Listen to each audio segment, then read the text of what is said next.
আসসালামু আলাইকুম প্রিয় বন্ধুরা।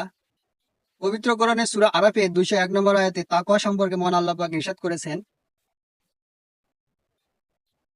বিসমিল্লাহির রহমানির রহিম, ইন্নাল্লাযীনা তাকওয়া ইযা মাসসাহুম তাইফুম তাইফুম মানাস শাইতানি তাযাক্কারু ওয়াইজা হুম মুবসিরুন।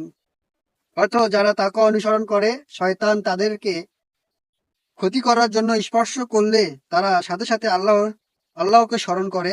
তখন তারা তাদের জন্য সঠিক ও কল্যাণকর পথ সুস্পষ্টভাবে দেখতে পায়। তাই আসুন আমরা এই আয়াতটিকে স্মরণ করি এবং সূরায়ে আরাফের 201 নম্বর আয়াতটিকে স্মরণ করি এবং শয়তানের হাত থেকে নিজেকে রক্ষা করি। আসসালামু আলাইকুম।